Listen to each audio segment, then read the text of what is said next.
नमस्कार प्यारे साथियों, मैं अजीत स्वागत करता हूं आपके अपने प्यारे परिवार रोजगार पर। कैसे हैं आप? रोजगार विद अंकित पर कैसे हैं आप सब लोग? आशा करता हूं बहुत अच्छे होंगे, स्वस्थ होंगे, लाजवाब होंगे।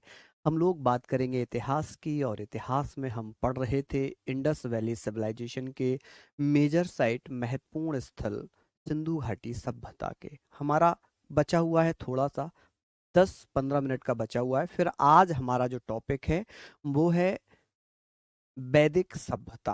वैदिक सभ्यता भी हम लोग पढ़ेंगे, लेकिन पहले कुछ मेजर साइट हम पढ़ लेते हैं इंडस वैली सिविलाइजेशन की। आप सभी को आभार, अभिनंदन। हम लोग सारी चीज़ों पर बात करेंगे, और ये क्लास आपके एप्लीकेशन पर है, तो हम लोग यहाँ पर सारी चीज़ों पर चर्चा करते हुए चलेंगे। हालांकि इसको हम पढ़ेंगे, ये आज का टॉपिक है, लेकिन आज जो हम पढ़ने वाले हैं, जो हमने कल पढ़ा था, ये हमारा लास्ट, ये हमने सैटरडे में पढ़ा था ना, सैटरडे की हमारी क्लास है।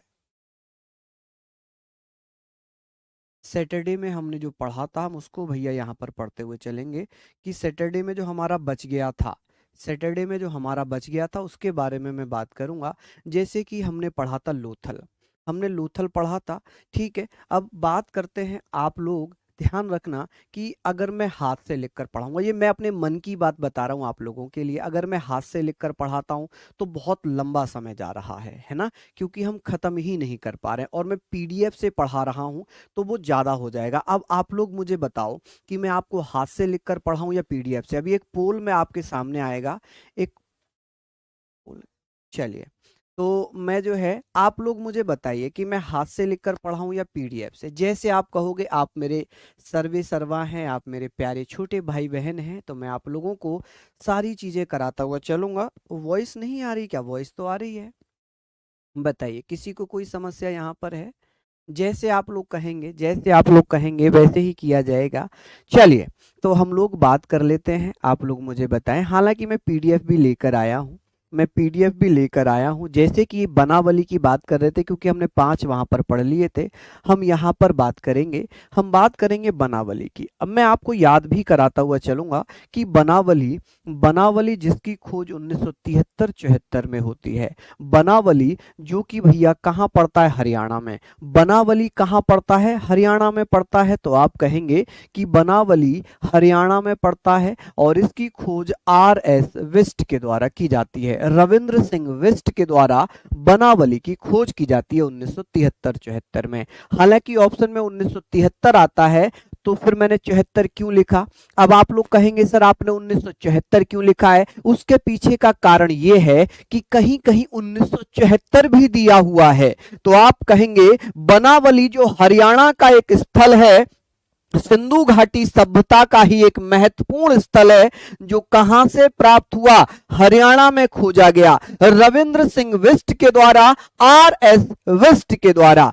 कौन सी नदी के किनारे पर? द्वसदती नदी के किनारे पर, जो कि सरस्वती के नाम से जानी जाएगी, घग्गर नदी के नाम से जानी जाएगी। इसे घग्गर नदी कहते हैं। क्या कहते हैं इसे? तो आप कहेंगे भैया इसे घग्गर नदी भी कहा जाता है, घग्गर नदी भी लिखा जाता है, जो सरस्वती नदी के सहयोग के रूप में जानी जाएगी। तो कहीं कहीं तो घग्गर नदी है, कहीं सरस्वती नदी है, कहीं द्वसदती नदी है। इसका मतलब क्या होता है? एक ही हो जाता है। इसका मतलब क्या है? एक ही है। तो आप लोग याद रखना कि ये द्वसदती नदी के किनारे पर 1973 में रविंद्र सिंह विस्ट के द्वारा बनावली की खोज की गई। अब बनावली से क्या मिला है? बनावली से क्या क्या चीजें प्राप्त हुई हैं? आप कहेंगे कि सर बनावली से हाथी के दांत प्राप्त हुए, कि आइवरी, आइवरी जो हाथी के दांत कहलाते हैं, ये कहां से मिले हैं? तो आप कहेंगे बनावली से। कंघी जिसे कॉम्ब कहते हैं, ये कहां से प्राप्त हुआ? बनावली से। जौ के दाने कहां से मिले? वारले कहां से मिला? बनावली से। मिट्टी का हल, जो बहुत इंपॉर्टेंट है, पूछा जाता है कि भैया मिट्टी का हल जो खिलौने के रूप में प्राप्त हुआ था, किले प्लो, यानी कि एज ए टॉयज ये प्राप्त हुआ है। मिट्टी का हल कहां से मिला था? मिट्टी का हल कहां से मिला था? आप कहेंगे भैया बनावली से। अब आप लोग मेरे साथ बोलो, याद हो जाएगा, मैं याद भी करा दूंगा आपको, और पीडीएफ तो आपको मिल ही जाएगी। पीडीएफ तो आपको मिल ही जाएगी। ठीक है, मैं एडवांस में पीडीएफ देता हुआ चलूंगा, जैसे जो मैं आज पढ़ा रहा हूं और जो कल पढ़ाऊंगा उसकी पीडीएफ मैं आज ही दे दूंगा। जो कल होगा उसकी पीडीएफ आज मिल जाएगी, इसका मतलब आप नोट्स बहुत अच्छे से बना लेंगे। ठीक है, तो आप लोग प्लीज, मेरी रिक्वेस्ट यही रहेगी कि आप लोग लिखने पर कम फोकस करें, समझने पर ज्यादा फोकस करें। बनावली की बात कर रहे हैं, बनावली कहां खोजा गया? हरियाणा में। किसके द्वारा? रविंद्र सिंह बिष्ट के द्वारा। कौन सी नदी के किनारे? द्वसदती नदी के किनारे। द्वसदती नदी के किनारे क्या क्या मिला? हाथी के दांत, कंघी और भैया जौ के दाने हैं जिसे बारले कहते हैं। मिट्टी का हल कहां से मिला? मिट्टी का हल कहां से मिला है साथियों? आप कहेंगे भैया बनावली से। कहां से? बनावली से। मैं पोल करवा लेता हूं, हैंड और पीडीएफ। एक पोल कर देना भाई। ठीक है, विच ऑप्शन इज करेक्ट रहने दो बस, और ऑप्शन ए लिख दो, हाथों से, हैंड रिटन। चलिए, ये आप लोगों ने लिख लिया। कालीबंगा की मैं बात कर लेता हूं। कालीबंगन कह लें, कालीबंगा कह लें, ये घग्गर नदी के किनारे पर राजस्थान में प्राप्त हुआ है। 1953 में अमलानंद घोष ने इसकी खोज कर दी। क्या कर दी जी? खोज हो गई। कि खोज किसने की थी? अमलानंद घोष ने। लेकिन बीके थापर ने 1960 में इसका उत्खनन कराया था। क्या कराया था? उत्खनन, यानी कि खुदाई कराई थी। क्या कराई थी जी? खुदाई। खुदाई मतलब माइनिंग कराई थी। क्या कराई थी जी? माइनिंग कराई थी। ये चीजें भी आप लोग याद रखेंगे। जल्दी से मुझे बताइए कि कालीबंगन की खोज, कालीबंगा की खोज 1953 में अमलानंद घोष के द्वारा की जाती है, घग्गर नदी के किनारे पर जो राजस्थान में पड़ता है। कालीबंगन कहां पड़ता है? कालीबंगन कहां पड़ेगा? तो आप कहेंगे भैया, चलिए जल्दी जल्दी से बताइए। ठीक है, जल्दी से बताइए। हाँ ठीक है, रहने दो इतना ही। अब बात करेंगे राजस्थान से। इसका अर्थ है काले रंग की चूड़ियां। कालीबंगन या कालीबंगा का जो अर्थ है वो है काले रंग की चूड़ियां। यानी कि ये भैया किसके लिए प्रसिद्ध है? मिट्टी से बने हुए बर्तनों के लिए प्रसिद्ध है, जिसे ब्लैक वेंगल्स यानी कि काले रंग की चूड़ियां कहा जाता है। जुते हुए खेत और चूड़ियों के साक्ष्य कहां से मिले हैं? कालीबंगा से। और ये किसके लिए फेमस है कालीबंगा? तो मिट्टी के बर्तनों के लिए। मिट्टी के बर्तनों के लिए फेमस है। मिट्टी के बर्तनों के लिए प्रसिद्ध है। कौन प्रसिद्ध है? तो आप कहेंगे भैया कौन प्रसिद्ध होगा जी मेरे साथियों? आप बताइएगा, जल्दी से मुझे बताएं। हैंड से भैया, पीडीएफ से 48 आपके पास ये दिख रहा होगा ना। देखिए यहां पर है आपके पास, हैंड से हैं 46, पीडीएफ से हैं 48। और चलिए, तो हैंड रिटर्न कर लेते हैं क्योंकि आप लोगों को समस्या हो जाएगी। चलिए भाई हैंड रिटर्न कर लेते हैं, कोई बात नहीं, कोई बात नहीं। तो मैं यहाँ पर बनावली लिख देता हूँ। बनावली तो आपने लिख ही लिया होगा, ये भी आप लोग लिख लीजिए। कालीबंगा है ना, इससे आगे हम लोग चलते हैं, इससे आगे हम लोग चलते हैं, कालीबंगा से आगे हम लोग चल लेंगे। ठीक है, ये वाला आपने पढ़ लिया। ये कालीबंगा को मैं और कंप्लीट करा देता हूँ, फिर मैं आप लोगों के आ जाऊंगा हैंड से। ठीक है, कालीबंगा से क्या क्या प्राप्त हुआ था? तो 7 हवन कुंड प्राप्त हुए थे। कि कालीबंगा से भैया जुते हुए खेत प्राप्त हुए थे। ठीक है, जुते हुए प्राप्त हाथ से ही लिखेंगे। ठीक है जी। चलिए, अब बात करेंगे कि सर कैमल वॉन्स कहाँ से मिली थी? ऊंट की हड्डियों के साक्ष्य कहाँ से प्राप्त हुए थे? तो कालीबंगा से ही ऊंट की हड्डियों के साक्ष्य मिले थे। ठीक है, भूकंप के साक्ष्य कहाँ से मिले थे? एविडेंस ऑफ अर्थक्वेक कहाँ से मिले थे? कालीबंगा से। कि भैया अब कैसे पता चला कि अर्थक्वेक आया होगा, भूकंप आया होगा? तो कुछ जो जगह थी वो जमीन में घुसी हुई थी, कुछ बिल्डिंग, कुछ घर, इमारत गिरी हुई थी, जिससे ये पता चल रहा था कि अर्थक्वेक आया था, कि अर्थक्वेक आया था। ठीक है, चलिए बात करेंगे लकड़ी की बनी हुई नालियां, वुडन गटर कहां से मिले थे? तो कालीबंगा से। कहां से मिले थे? कालीबंगा से मिले थे, बहुत महत्वपूर्ण है। और एविडेंस ऑफ फ्यूनरल, ये भी बहुत इंपॉर्टेंट होगा कि भैया अंत्योष्टि संस्कार, जब कोई व्यक्ति मर जाता है तो उसका जो अंतिम संस्कार किया जाता है, जिसे अंतिम संस्कार कहते हैं, या भैया अंत्योष्टि संस्कार कहते हैं। ये सारी चीजें आप लोग लिख लेंगे, ठीक है। इनको आप लोग लिख लीजिए यहां तक। फिर मैं ये हाथ से लिखकर पढ़ा देता हूँ रोपड़ से, क्योंकि बहुत सारे बच्चे हैं, किसी को दिक्कत हो सकती है। कोई दिक्कत नहीं, मैं हाथ से लिखकर पढ़ाऊंगा सारा, ठीक है। छोड़िए, क्योंकि आपको याद कराना, मेरा पर्पस आपको याद कराना है, ठीक है। मेरा उद्देश्य सिर्फ और सिर्फ आपको याद कराना है और आपको नोट्स बनवाने हैं अच्छे से, ठीक है जी। चलिए यहां तक आप लोग पहले इसको नोट डाउन कर लीजिए, उसके बाद मैं आपकी हाथ से लिखकर पढ़ाऊंगा 8वें नंबर से रोपड़ से, ठीक है। चलिए यहां तक आप लोग लिख लेंगे क्या, मुझे बताएं, क्या यहां तक आप लोग लिख लेंगे? जल्दी जल्दी से बता दीजिए। ये पीडीएफ भी मैं आपको दे दूंगा, इसी पीडीएफ के नीचे मैं आपको दे दूंगा।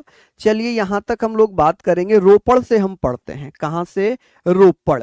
आप कहेंगे भैया रोपड़, रोपड़ की खोज कहां पर होती है जी? रोपड़ की खोज कहां पर होती है, जल्दी से बताइए कि सर जो रोपड़ है, रोपड़, इसकी खोज कहां हुई है, कब हुई है, कौन करता है? रोपड़ की खोज के बारे में बात करेंगे। रोपड़ की खोज भैया कब हो जाती है? 1953 में। कब हो जाती है? 1953 में इसकी खोज हो जाती है। कब? रोपड़ की खोज कब हो गई? 1953 में। और किसके द्वारा की जाती है इसकी खोज? आप कहेंगे सर रोपड़ की खोज यज्ञदत्त शर्मा के द्वारा। किसके द्वारा? यज्ञदत्त शर्मा। अब कभी कभी ऑप्शन में यज्ञदत्त शर्मा ना लिखकर क्या लिखा रहता है? By D Sharma. By D Sharma यानी कि यज्ञदत्त शर्मा लिखा रहता है। कि रोपड़ भैया कौन सी नदी के किनारे पर खोजा गया था? तो रोपड़ खोजा गया है मेरे लाडलो पंजाब में सतलज नदी के किनारे पर। कहां पर? सतलज नदी के किनारे पर। सतलज नदी के किनारे पर। कहां पर खोजा गया है? सतलज नदी के किनारे पर खोजा गया है। चलिए अब ये बताइए कि भैया ये सतलज नदी के किनारे पर खोजा गया कहां पर? पंजाब में। कहां पर खोजा गया? ये पंजाब में। तो किसी को कोई आपत्ति माय डियर? चलिए कि रोपड़ की खोज कब होती है? 1953 में। किसकी खोज हो जाती है? तो आप कहेंगे जी रोपड़ की खोज हो जाती है 1953 में। और कौन करते हैं? यज्ञदत्त शर्मा करते हैं। कौन सी नदी के किनारे पर? सतलज रिवर के किनारे पर। कहां पर? पंजाब में। कहां? पंजाब में। मैं इंपोर्टेंट ही कराता हुआ चलूंगा। फिर आता है जी राखी गढ़ी। क्या आता है? राखी गढ़ी, ठीक है। हम एक एक पेज को याद करते हुए चलेंगे। हम एक एक पेज को याद करते हुए चलेंगे कि भैया राखी गढ़ी की खोज कब होती है। तो आप कहेंगे भैया राखी गढ़ी की खोज हो जाती है जी, ये घग्गर नदी के किनारे पर खोजी गई। किसके किनारे पर? आप कहेंगे सर घग्गर नदी के किनारे पर इसको खोजा गया है। और इसकी खोज होती है 1963 में। कब होती है? 1963 में इसकी खोज हो जाती है। और कौन करते हैं इसकी खोज? जल्दी से बता दो, जल्दी से बताओ। बात आती है जी कि ये कहां पर खोजा गया, राखी गढ़ी कहां पर खोजा गया है? तो ये हरियाणा में खोजा गया। कहां पर? हरियाणा। आप कहेंगे सर ये कहां खोजा गया? हरियाणा। राखी गढ़ी के बारे में एक नोट आप लोग जरूर लिखिएगा। मैंने आपको बताया भी था कि ये सिंधु घाटी सभ्यता का सबसे बड़ा स्थल है। आप कहेंगे सिंधु घाटी सभ्यता का, सिंधु घाटी सभ्यता का, इंडस वैली सिविलाइजेशन का, सभ्यता का सबसे बड़ा, क्या कह सकते हैं आप? सबसे बड़ा स्थल, सबसे बड़ा स्थल यानी कि बिगेस्ट। आप कहेंगे भैया बिगेस्ट, ये बहुत इंपॉर्टेंट है, लार्जेस्ट लिखना है इसको, बिगेस्ट नहीं लार्जेस्ट, ठीक है जी। लार्जेस्ट प्लेस जो खोजा गया है वो सबसे बड़ा, सिंधु घाटी सभ्यता का, इंडस वैली सिविलाइजेशन का सबसे बड़ा स्थल कौन सा था? वो था राखी गढ़ी। और राखी गढ़ी की खोज कब हुई थी? 1963 में। कब हो गई थी? 1963 में हो जाती है। ये चीजें भी आप लोग लिख लेंगे। अब खोज किसने की थी? तो आप कहेंगे अमरेंद्र नाथ ने। कब की थी भैया? अमरेंद्र नाथ ने तो भैया खुदाई करवाई थी। क्या करवाई थी जी? खुदाई करवाई थी। तो आप कहेंगे सर इसकी खुदाई किसने करवा दी? तो जल्दी जल्दी से बताइए खुदाई कहते हैं, माइनिंग कहते हैं। तो ये भी आप लोग याद रखना कि माइनिंग किसके द्वारा की जाती है, माइनिंग। आप कहेंगे सर माइनिंग किसने करवाई थी, तो अमरेंद्र नाथ ने। किसने, अमरेंद्र। तो ये भी बहुत इंपॉर्टेंट बन जाता है जी, किसने करवाई थी। जल्दी से मुझे बताइए कौन कौन भैया बता देंगे, चलिए जल्दी से बताइए कि अमरेंद्र नाथ किसने भैया। हाँ जी। अब यहाँ पर बात आएगी कि भैया इसकी खुदाई तो होती है।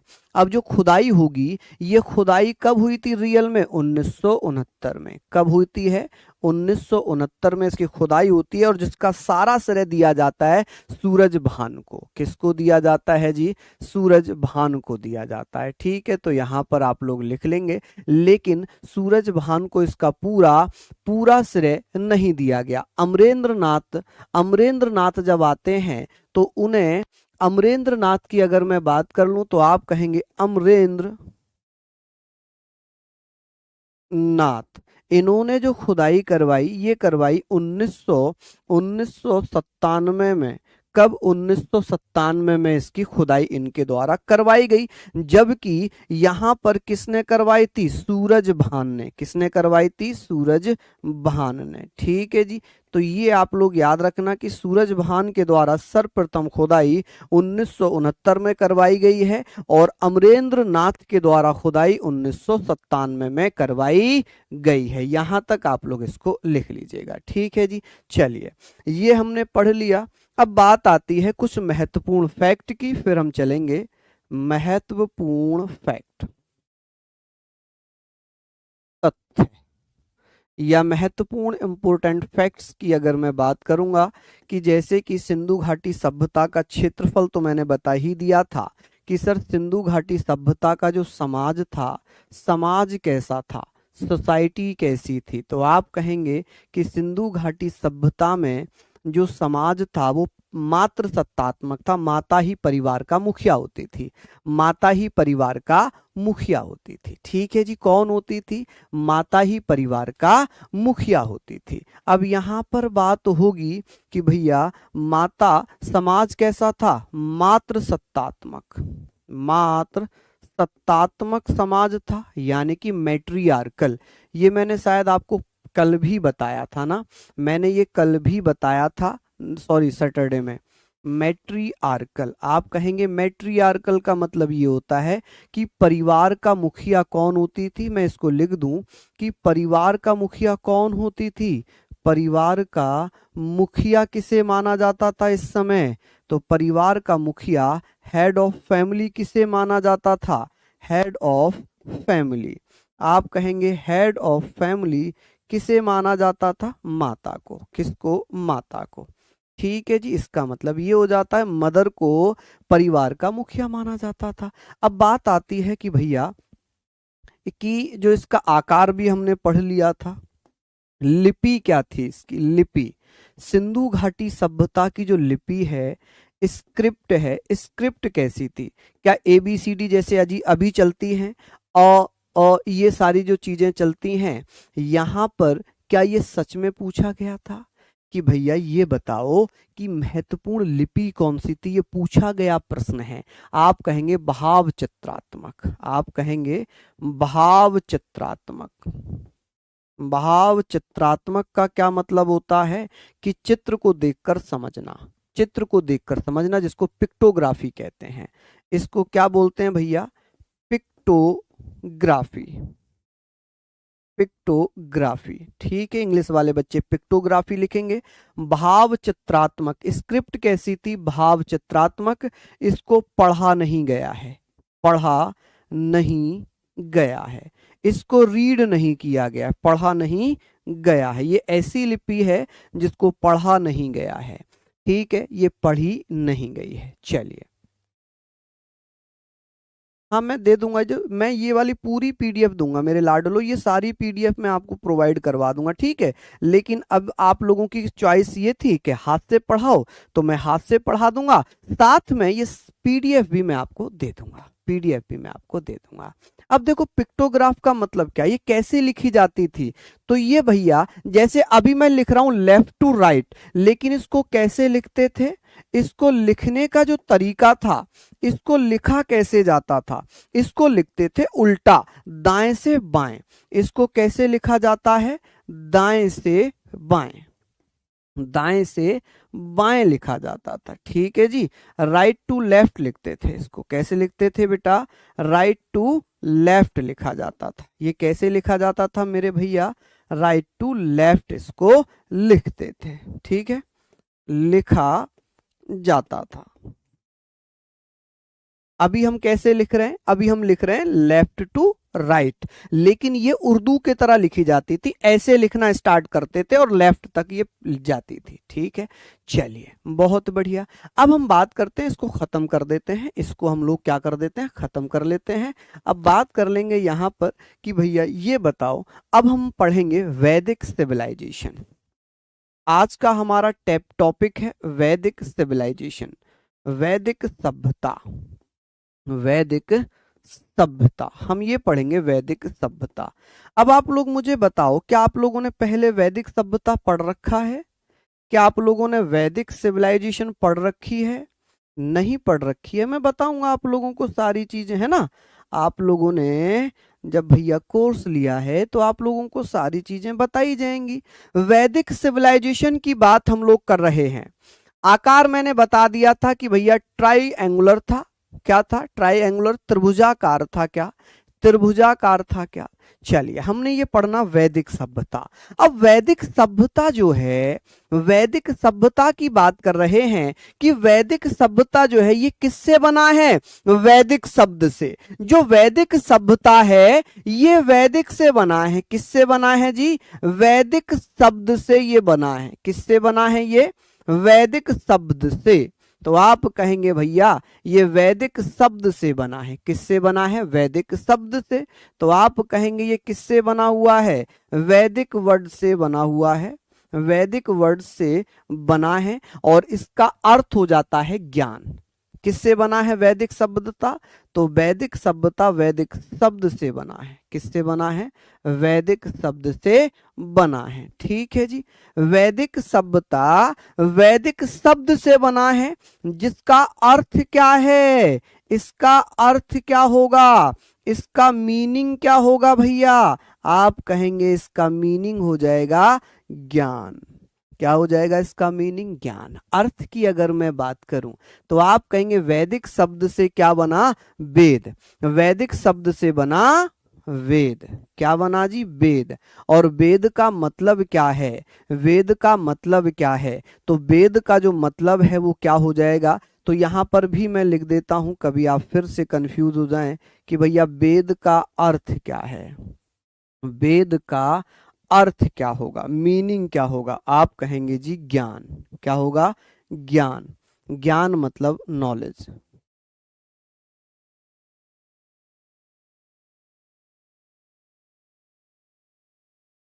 नॉलेज क्या हो जाएगा भैया, नॉलेज। क्या इसको हम बोल सकते हैं, नॉलेज हम इसको बोल सकते हैं। ठीक है, ठीक है, नॉलेज हम इसको बोलेंगे। अब भैया आपसे ऐसे क्वेश्चन पूछा जाएगा, जो वैदिक सभ्यता है वैदिक शब्द से क्या बना, वेद बना। वेद से क्या बना, वेद का अर्थ क्या है, तो आप कहेंगे वेद से बना वैदिक सभ्यता। और वेद का मतलब होता है नॉलेज, मतलब ज्ञान। क्या होता है जी, ज्ञान हो जाता है। अब बात आती है सर, इस वैदिक सभ्यता के निर्माता कौन थे, इस वैदिक सभ्यता के निर्माता कौन थे, किसने बनाया था। तो आप कहेंगे सर इसके फाउंडर कौन हो जाएंगे, फाउंडर कह लें या इसके निर्माता मेकर्स कह लें। तो आप इसको फाउंडर ना लिखकर मेकर्स लिखिए कि किसके द्वारा ये सभ्यता बनाई गई थी। मेकर्स कौन थे, आर्य। कौन थे, आर्य। तो ये याद रखना कि आर्यों के द्वारा ही वैदिक सभ्यता बनाई गई है, कि वैदिक सभ्यता के निर्माता कौन है, आर्य। अब बात आती है वैदिक सभ्यता किससे बना है, वैदिक शब्द से बना वेद। और वेद का सही मतलब होता है ज्ञान। वेद का सही मतलब क्या होता है, ज्ञान। तो आप बताना भैया, वैदिक सभ्यता के निर्माता कौन थे? आर्य थे। कौन थे? आर्य। आर्य किसके थे? वैदिक सभ्यता के। बताया तो था भैया, पशुपति। पशुपति की पूजा करते थे अमन यादव, ये तो सैटरडे में बात हो गई थी। चलिए, अब आर्यों की जो भाषा है, कि आर्य लोगों की जो भाषा थी या वैदिक सभ्यता की जो भाषा थी, लैंग्वेज थी, वो क्या थी? आप कहेंगे भैया इनकी जो लैंग्वेज थी वो संस्कृत थी। क्या थी? संस्कृत। ठीक है, क्या थी इनकी भाषा? संस्कृत थी। आप कहेंगे कि भैया आर्यों की जो भाषा थी वो क्या थी? संस्कृत थी। संस्कृत किसकी भाषा थी? आर्यों की। आर्य भैया किसके निर्माता थे? वैदिक सभ्यता के। वैदिक शब्द से क्या बना है? तो वैदिक शब्द से भैया वेद बना। यानी कि वैदिक शब्द किससे बना है? वेद से। वैदिक शब्द से, यानी कि वैदिक सभ्यता के निर्माता हो गए आर्य, और इसका मतलब है जी नॉलेज। क्या है जी? नॉलेज। ठीक है, नॉलेज हम यहां पर पढ़ लेंगे, नॉलेज। चलिए, अब बात आती है, वैदिक सभ्यता को दो भागों में डिवाइड कर दिया। जो इतिहासकार हैं उन्होंने वैदिक सभ्यता को, वैदिक कल्चर को दो भागों में डिवाइड करके पढ़ा है। एक तो पढ़ा ऋग्वैदिक काल में और एक उत्तर वैदिक काल में। किसमें? ऋग्वैदिक काल में और एक उत्तर वैदिक काल में। इसका जो पीरियड माना गया है वो माना है 1500 बीसी से लेकर 600 बीसी तक। कहां तक? 600 ईसा पूर्व तक। इसका मतलब ईसा पूर्व है। और जो इतिहासकार हैं इस वैदिक सभ्यता को दो पार्टों में डिवाइड कर रहे हैं। कितने पार्ट में डिवाइड कर रहे हैं? दो पार्ट में डिवाइड कर रहे हैं। आप कहेंगे सर वैदिक संस्कृति को हम दो भागों में पढ़ेंगे। जो वैदिक संस्कृति है, जो वैदिक कल्चर है, इसको हम टू पार्ट में डिवाइड करने वाले हैं। कितने पार्ट में हम डिवाइड करने वाले हैं? वैदिक कल्चर को हम टू पार्ट में डिवाइड करेंगे। कितने पार्ट में डिवाइड करेंगे भैया? दो पार्ट में डिवाइड कर लेंगे। आप कहेंगे कि इसको हम टू पार्ट में डिवाइड करने वाले हैं। कौन कौन सा? एक होगा जी ऋग्वैदिक काल। ऋग्वैदिक काल। आप कहेंगे भैया ऋग्वैदिक काल। ऋग्वैदिक काल को हम क्या पढ़ेंगे? आप कहेंगे भैया इसको ऋग्वैदिक काल ही पढ़ा जाएगा। ऋग्वैदिक पीरियड इंग्लिश में लिखेंगे। ठीक है, एक हो जाएगा उत्तर वैदिक काल। क्या हो जाएगा? उत्तर वैदिक काल। उत्तर वैदिक काल, कि उत्तर वैदिक काल जिसे पोस्ट वैदिक पीरियड कहते हैं। क्या कहते हैं? पोस्ट वैदिक पीरियड। पोस्ट वैदिक पीरियड हम इसे बोलेंगे। और इसका काल कब से कब तक हो जाएगा? ये हो जाएगा 1000 बीसी से लेकर 600 बीसी तक। तो फिर ये कब से कब तक है? इसको हम पढ़ेंगे 1500 बीसी से लेकर 1500 बीसी से लेकर 1000 बीसी तक। कहां तक? 1000 बीसी तक।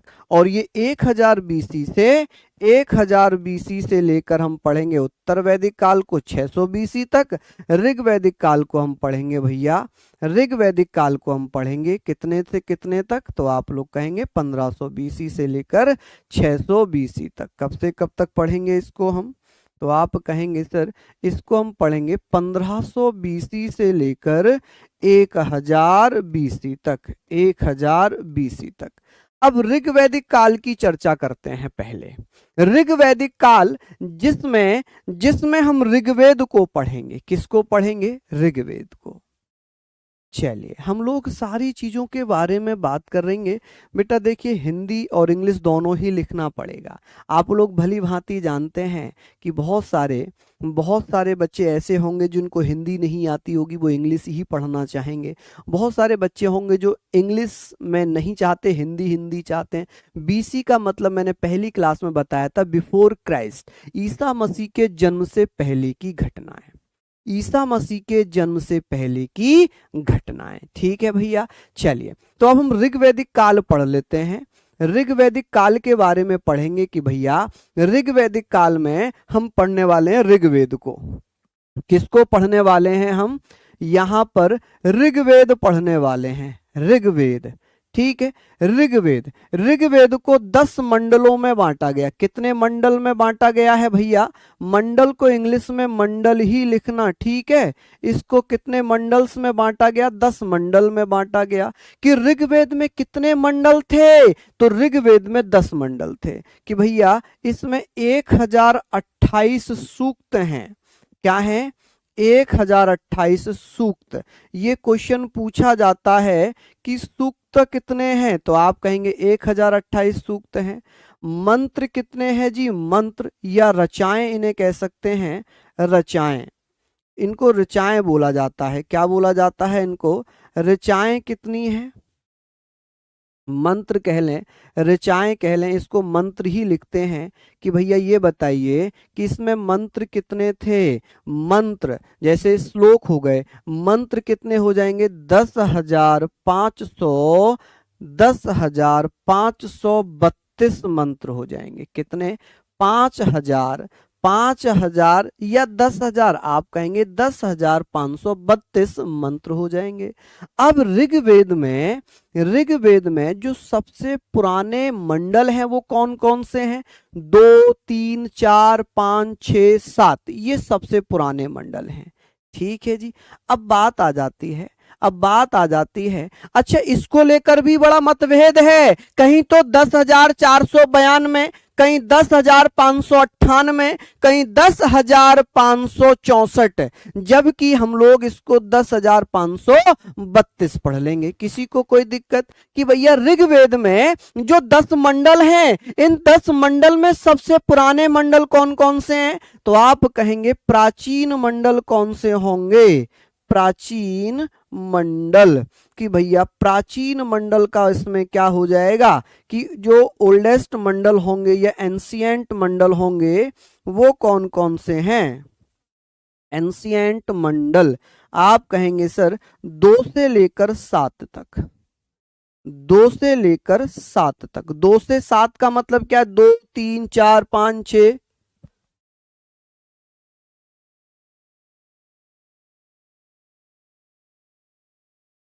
चलिए बहुत बढ़िया। यहां पर हम लोग बात कर लेते हैं कि सर इसका मतलब क्या है? कि 2, 3, 4, 5, 6, 7 ये पुराने मंडल हैं, जबकि ऋग्वेद में जो नए मंडल जोड़े गए हैं, नए मंडल कौन कौन से जोड़े गए हैं जिन्हें बाद में जोड़ा गया है?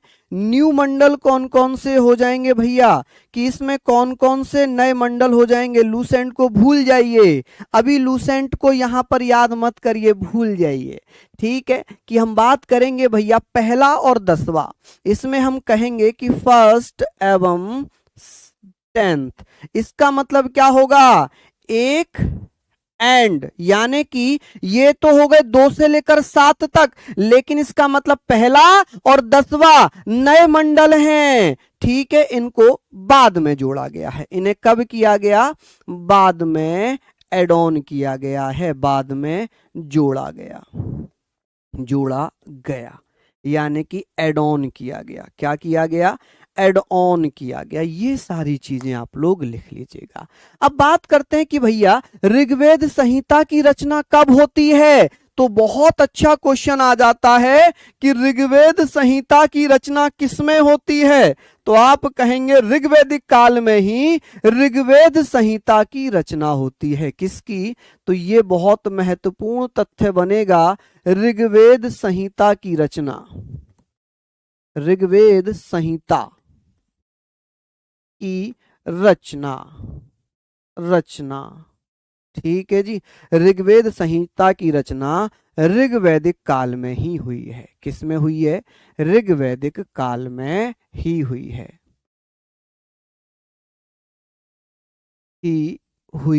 है। हम यहां पर बात करेंगे। अभी मैं आपको याद भी कराऊंगा। जल्दी से बताइए कि वैदिक संस्कृति को कितने भागों में डिवाइड किया? 2 भागों में। कि ऋग्वैदिक काल में उत्तर उत्तर वैदिक काल में। ऋग्वैदिक काल 1500 बीसी से लेकर 1000 बीसी। बीसी का मतलब होता है बिफोर क्राइस्ट। मैं इसकी फुल फॉर्म लिख रहा हूं, आप लोग चाहें तो लिख लेना, बिफोर क्राइस्ट।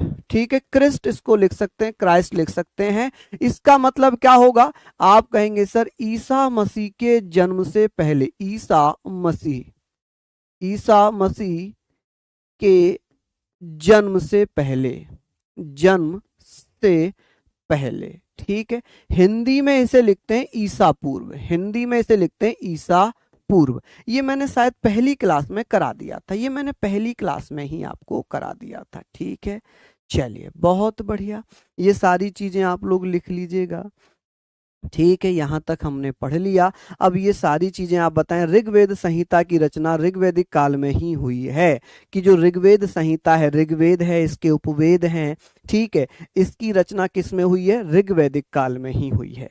ठीक है, किस में? ऋग्वैदिक काल में ही हुई है। आगे बात करते हैं। यहां तक आपने लिख लिया कि भैया कुल मंडल कितने हैं ऋग्वेद में? 10। ऋग्वेद में कुल मंडल कितने हैं? 10।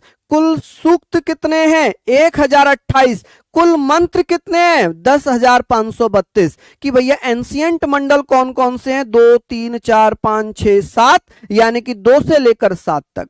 नए मंडल कौन कौन से जोड़े गए? 10 और 1 और 10। बाद में किस किस को जोड़ा गया है? 1 को और 10 को, यानी कि 1 और 10वां मंडल बाद में जोड़ा गया। यहां तक आप लोग प्लीज नोट डाउन कर लीजिए, यहां तक प्लीज नोट डाउन कर लीजिएगा। चलिए अब हम बात करेंगे। आप कहेंगे 8 और 9 नहीं आए हैं इसमें, क्यों नहीं आए हैं? क्योंकि वो इनके बीच में जोड़ दिए गए थे। ठीक है, सबसे पहले ये थे, उसके बाद जो जोड़ा था वो 8 और 9 जोड़ा, और जो सबसे लास्ट में जुड़ा है वो 1 और 10 जोड़ा गया है। ठीक है, इसलिए मैंने 8 और 9 नहीं लिखवाए। ठीक, सबसे पहला पूछा जाता है, सबसे बाद में पूछा जाता है, बीच वाला कभी नहीं पूछा जाता। अब बात करेंगे भैया जो आर्य हैं, आर्य सभ्यता, या हम कह सकते हैं वैदिक सभ्यता कैसी थी? वैदिक सिविलाइजेशन कैसी सभ्यता थी? जल्दी से मुझे बताइए, वैदिक सभ्यता, वैदिक सिविलाइजेशन कैसी सभ्यता थी? कौन कौन भैया बताएंगे वैदिक सिविलाइजेशन कैसी सभ्यता थी? वैदिक सभ्यता, वैदिक सिविलाइजेशन, वैदिक सिविलाइजेशन कैसी सभ्यता थी? जब हम पढ़ रहे थे इंडस वैली सिविलाइजेशन, सिंधु घाटी सभ्यता, तो सिंधु घाटी सभ्यता कैसी सभ्यता है? जल्दी से बताओ, सिंधु घाटी सभ्यता कैसी सभ्यता है? जल्दी से प्लीज बता दो जी। बहुत बढ़िया, आप कहेंगे भैया पीडीएफ से लिख लेना, कोई दिक्कत नहीं, मैं तो खुद ही कह रहा हूं, पहले आप समझो। हाँ जी, एक कह रहा है रिकॉर्डेड क्लास है क्या? भैया आपके सामने खड़े हुए हैं हम, माय डियर।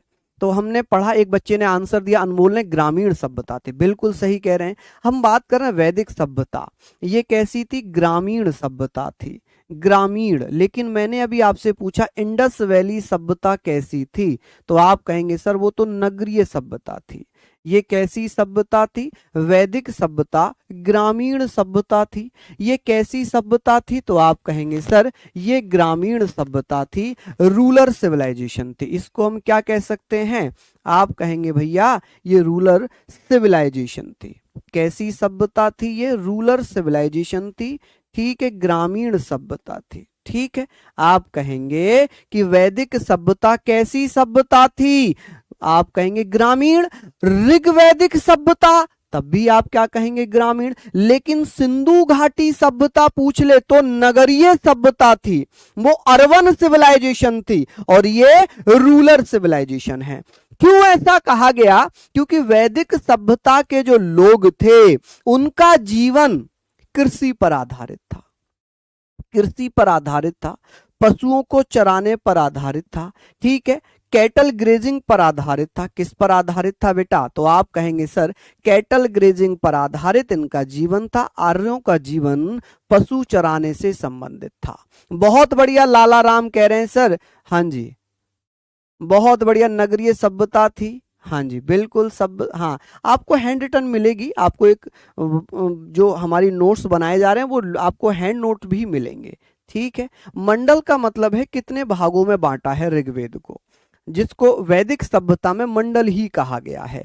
कि भैया जो वैदिक सभ्यता के जो आर्य थे ना, इनके आर्य, ये जो आर्य थे, आर्यों का जीवन कैसा था, आर्यों का जीवन, इनकी जो लाइफ थी, ठीक है, आर्यों का जो जीवन था वो किस पर आधारित था, तो आप कहेंगे लाइफ ऑफ द आर्यंस।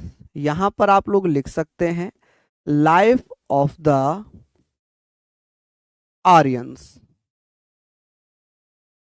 इनकी जो लाइफ थी वो कैसी थी, तो पशु चराने पर आधारित थी। किस पर, पशु चराने पर आधारित थी, पशु चराने पर आधारित थी, आधारित, ठीक है जी, आधारित। आप कहेंगे based on the cattle grazing, आप कहेंगे भैया based on the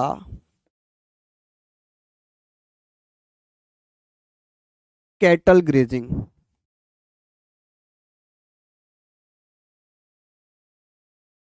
cattle grazing, ये चीजें आप लोग लिख लीजिएगा कि पशु चराने पर आधारित थी ग्रेजिंग।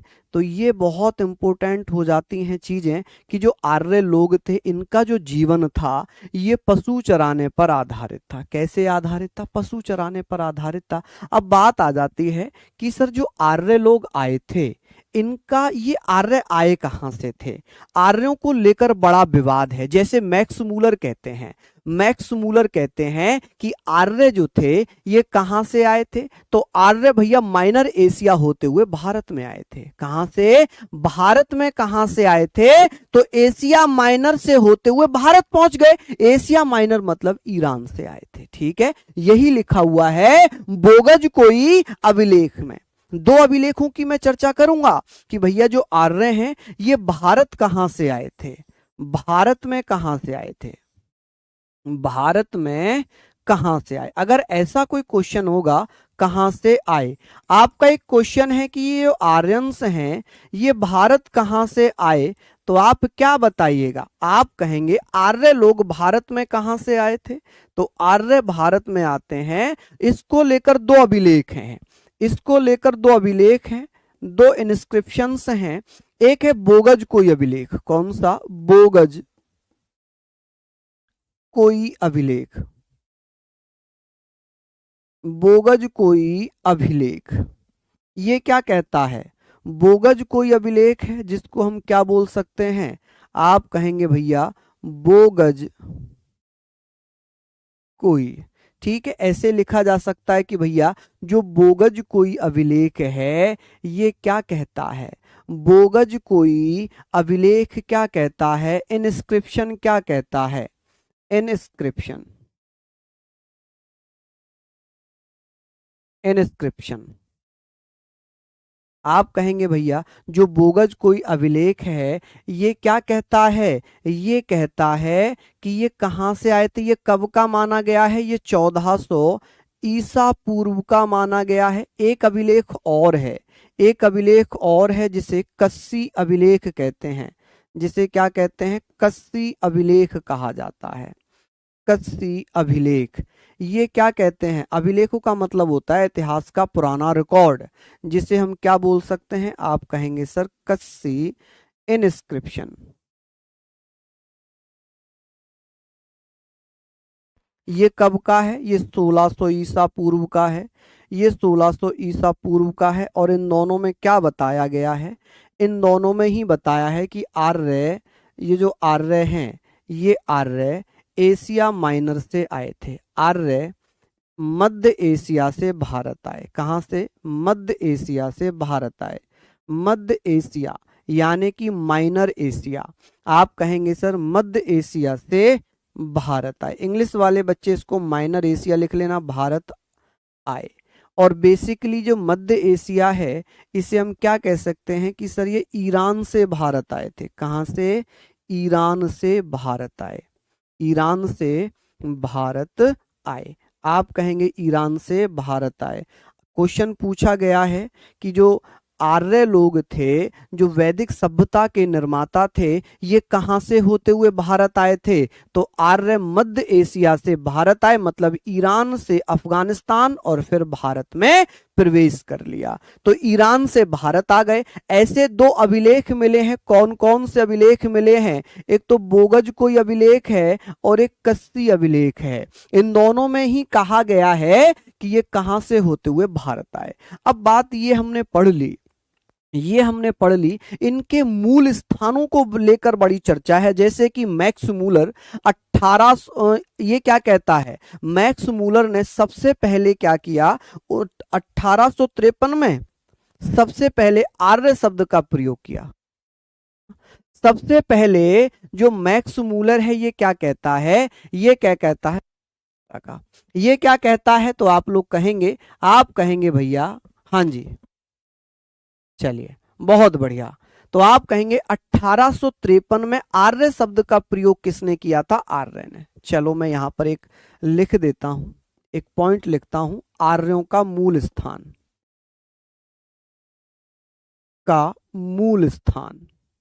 मूल स्थान। देखिए मूल स्थान की बात होगी कि आर्य कहां से आए थे। सबसे पहला जो माना गया तथ्य है, जो सर्टिफाइड है, वो ये है कि मैक्स मूलर क्या कहता है। मैक्स मूलर जो इतिहासकार है, मैक्स मूलर क्या कहता है? मैक्स मूलर ने 1853 में आर्य शब्द का प्रयोग किया। 1853 में आर्य शब्द का प्रयोग किया। ठीक है, आर्य शब्द का प्रयोग किया कि भैया आर्य शब्द का प्रयोग सबसे पहले किसने किया था?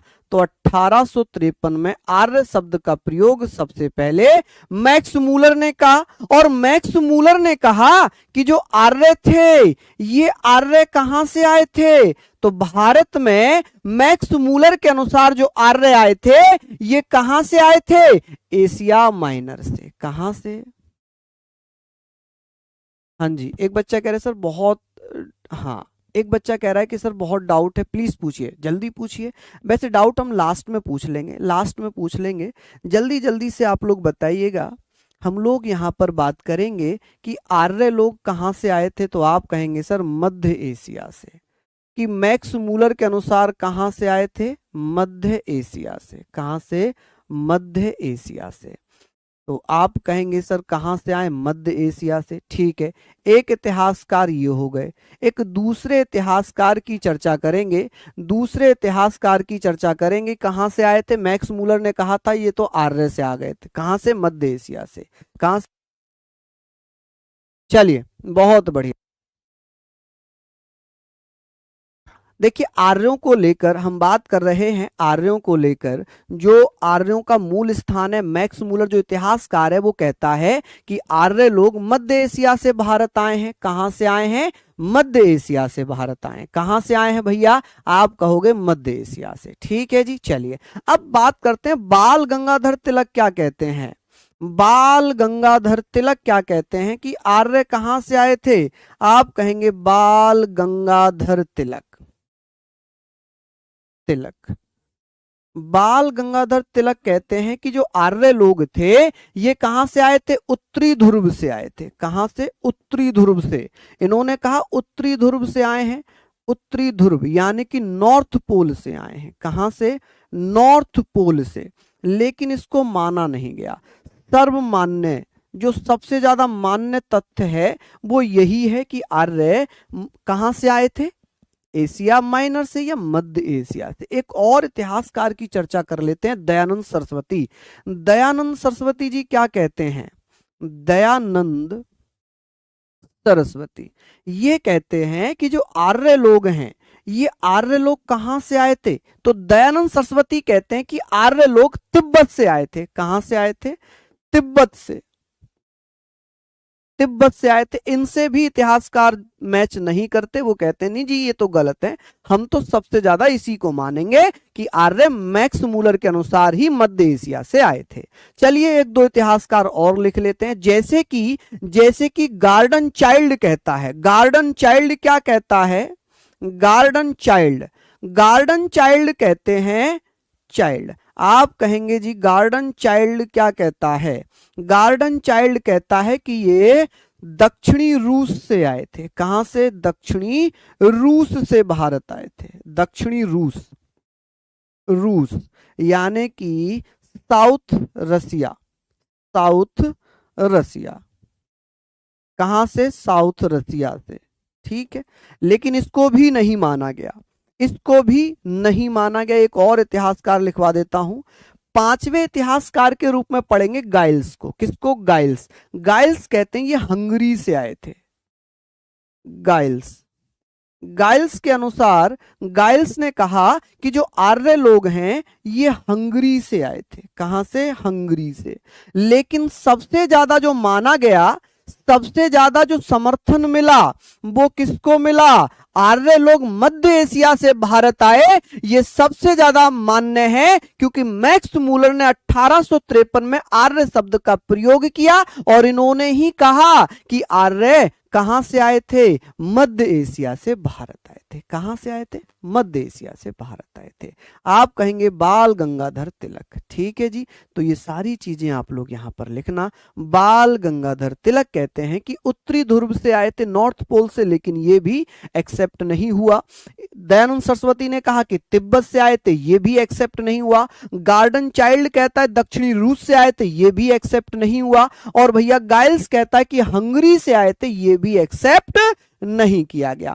फिर सबसे ज्यादा एक्सेप्ट क्या किया गया? तो सबसे ज्यादा एक्सेप्ट किया गया कि मैक्स मूलर के द्वारा बताया गया है कि ये कहां से आए थे? माइनर एशिया से या मध्य एशिया से भारत आए। ठीक है, चलिए हम लोग यहां तक पढ़ लेते हैं, हम लोग यहां तक पढ़ लेते हैं। अब हम लोग बात करेंगे कि भैया हमें कैसे पता चला कि मध्य एशिया से ही आए थे, क्योंकि ऋग्वेद की तुलना किससे की गई है? ऋग्वेद की तुलना किससे की गई है? एक नोट यहां पर लिखना। क्यों माना गया कि मध्य एशिया से आए थे, ईरान होते हुए आए थे? क्योंकि ऋग्वेद की तुलना किससे की गई है? तो आप जल्दी से कमेंट करके बताओ। ऋग्वेद की तुलना, तुलना, ऋग्वेद की तुलना किससे की गई है? ईरानी ग्रंथ से। किससे? ईरानी ग्रंथ से। ईरानी ग्रंथ, क्या नाम है जी उसका? अवेस्ता से। अवेस्ता से की गई। यानी कि कंपेयर किससे किया गया है ऋग्वेद को? कि भैया जो चीजें हमारे ऋग्वेद में लिखी हुई हैं, जो चीजें हमारे ऋग्वेद में लिखी हुई हैं, वही चीजें ईरानी ग्रंथ अवेस्ता में भी लिखी हुई हैं। कि जो चीजें हमारे ऋग्वेद में लिखी हैं वही चीजें लगभग अवेस्ता में लिखी हुई हैं। इसलिए कहा गया कि जो आर्य लोग थे वो ईरान होते हुए ही भारत आए हैं, ईरान होते हुए ही भारत आए हैं। ठीक है, चलिए यहां तक हम लोगों ने ये सारी चीजें पढ़ ली। आर्य का मतलब एक बच्चा पूछ रहा है, आर्य का मतलब होता है श्रेष्ठ, यानी कि सर्वश्रेष्ठ, कुलीन। अगर आप लोग इसका मतलब पूछ रहे हैं कि सर इसका अर्थ क्या है आर्य का, तो लिख लो, इसका मतलब होता है श्रेष्ठ। क्या मतलब होता है जी इसका? श्रेष्ठ। ठीक है, श्रेष्ठ या कुलीन ऐसे भी आप लिख सकते हैं, श्रेष्ठ या कुलीन। कुलीन या श्रेष्ठ किसका मतलब है? आर्यों का। जैसे हम जब रामायण महाभारत देखते हैं तो उसमें कहा जाता है ना, आर्य पुत्र भगवान श्री राम, आर्य पुत्र लक्ष्मण है। आपने पढ़ा होगा, हे आर्य पुत्र अर्जुन, पढ़ा है ना? तो वो आर्य क्षत्रियों को रिप्रेजेंट कर रहा है और ये आर्य ये श्रेष्ठ या कुलीन को रिप्रेजेंट कर रहा है। ठीक है, पीडीएफ जैसे अभी आपकी क्लास खत्म होगी उसमें मिल जाएगा। हाँ जी, देखिए आपके एग्जाम ओरिएंटेड ही सारी चीजें मैं करा रहा हूं। अगर आप सोच रहे हैं कि आपके वनडे एग्जाम में यूपीएससी को कवर किया जाए तो वो बहुत दिक्कत है। अब समस्या ये है कि जो पहली बार बच्चे पढ़ रहे हैं, जैसे मान लो आप 12th करके आए हो, बहुत सारे बच्चे होंगे जो 12th करके भी आए होंगे, अगर वो उसको पढ़ेंगे तो हो सकता है थोड़ा सा वो समझ में ना भी आया हो। बी ऑनेस्ट भैया, मैं बहुत सच बोलता हूँ। मैं ये नहीं कह रहा कि मैंने आपको ऐसा पढ़ा दिया होगा, याद हो गया होगा। बहुत सारे बच्चे ऐसे होंगे जिनको थोड़ा सा समझ में नहीं आया होगा। उनके लिए क्या करना है, तो इस पीडीएफ को एक बार आप लोग रिवाइज करना। हालांकि यहीं से मैं कल कंटिन्यू करूंगा। आप जितना हो सके इसको लिख लिख कर याद करना। जितना आप लोग लिख लिख कर याद करेंगे उतना ही आपको याद होगा। मैंने कल भी सैटरडे में भी कहा था, जब हम लिखते हैं तो मसल्स काम करते हैं और हमारा माइंड काम करता है। दो स्रोत हैं, सोर्स हैं, वो काम कर रहे हैं, एक तो मसल्स एक माइंड, दोनों काम हो रहा है। लेकिन जब हम केवल पीडीएफ पढ़ते हैं तो केवल हमारा माइंड काम करता है, मसल्स काम नहीं करते, तो वो याद होने में भी समस्या होती है। क्या इतनी चीजें आप लोग लिख लेंगे? चलिए, तो आप लोग प्लीज रिक्वेस्ट है कि इनको एक बार फिर से पीडीएफ अभी पढ़ना, ठीक है, पीडीएफ पढ़ लेना। और यकीनन मैं आपको एडवांस में पीडीएफ देकर जाऊंगा, ये सारी पीडीएफ मैं एडवांस में देकर जाऊंगा आप लोगों को, और कल मैं इन्हीं पर चर्चा करूंगा, ठीक है। तो मैं ये आज आपको एडवांस में देकर जाऊंगा पूरी पीडीएफ, ठीक है, ताकि आप जब कल क्लास में आए तो आपको एक बार पढ़ा हुआ होगा, और जब आप पढ़ेंगे पूरी चीजें तो फिर आपको आसानी से याद हो जाएंगी, फिर आपको आसानी से याद हो जाएंगी, पढ़ने में भी मजा आएगा, पढ़ने में भी आपको क्या आएगा? मजा आएगा, ठीक है। तो एक बार कमेंट करके जरूर बताना कि क्लास कैसी लगी, और जिनको कम समझ में आया वो घबराएं बिल्कुल भी नहीं, क्योंकि भैया इतिहास में थोड़ा सा ऐसे होता है, एक दो क्लासेस में आपको समझने में भी टाइम लगेगा, है ना। चलिए, तो बहुत बहुत धन्यवाद, नमस्कार, लव यू ऑल, जय हिंद, जय भारत।